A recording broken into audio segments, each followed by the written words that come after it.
Whew. Wind's blowing. Oh, that one smoked it. Oh my gosh, they're loaded up here. Spinnerbait bite. Yeah. I mean, it's howling right here too. Windy days can be a bear, no doubt. Oh, nice largemouth too. Yes, sir. Nice largemouth right there. Look at that. That's awesome. Beautiful fish. Windy days are tough, trust me, they are.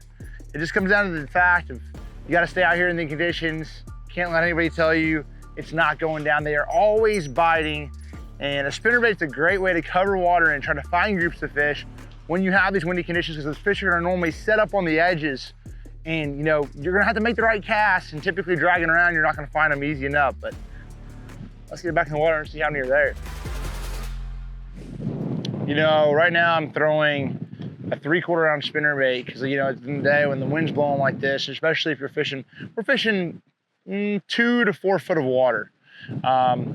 It's number 5 willow with a 3.5, and realistically, that just adds a little thump. That 5 adds a little more thump.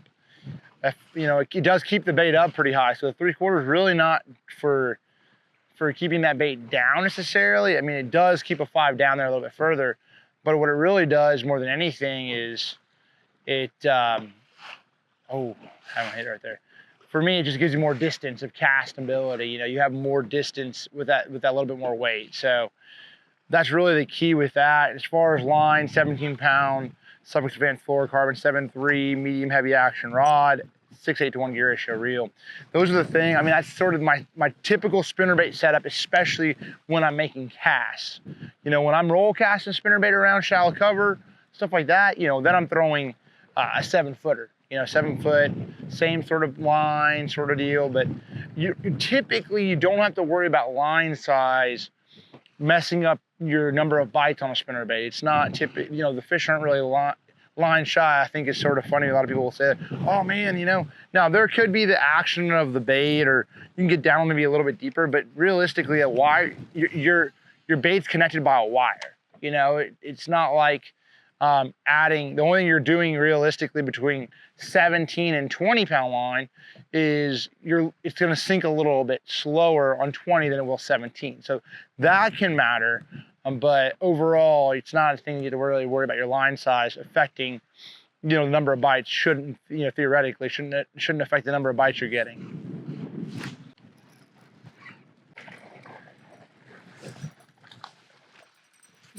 Yes, sir. Okay, so one thing real quick here. Another really nice, you know, nice smallmouth. One thing I'm really big on with all wire baits in general is adding a trailer. And this shad trailer right here adds a little bit of profile, but I don't ever really use a trailer hook. You see how those fish are actually getting that bait really well? It gives them something to hold on to in that shad profile, that shad trailer, cutting down that skirt. That's a big deal with, I just feel like those fish ultimately hold on to it a heck of a lot better and get that bait. So this is something that I've done a long time ago, and I've really felt like I do not miss very many fish on a spinnerbait or a buzzbait. I mean, think about it. You throw a trailer on a chatterbait, it's the same sort of deal. Why wouldn't you throw it on a spinnerbait? There's a lot of different trailers you can throw, but I like more of that narrow, you know, shad profile trailer. Something that's gonna have a little action from the blades. This guy right here, I mean, a swim bait works well if you're trying to get more lift, but for me, if I'm trying to keep my bait down like I am today, I'm gonna use more of that shad profile, very narrow. That blade can ultimately impart more action into that sort of shad profile. Now, simple, easy, rig him up there. Good to go. I might cut him off a little bit on that one. Bite a little bit of the head off, because I want him to be a little bit better, a little bit more compact.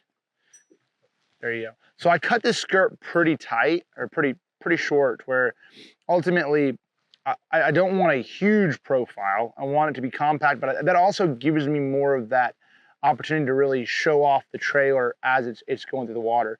And as this blade is rotating, this guy's back here just shaking along.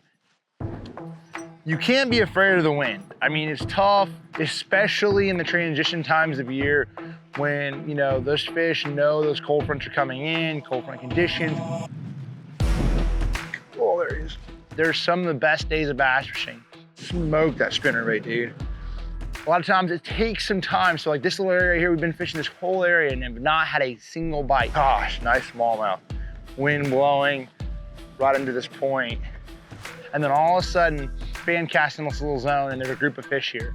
That's the kind of stuff you have to look for. That's why we go bass fishing, is to find a group of fish.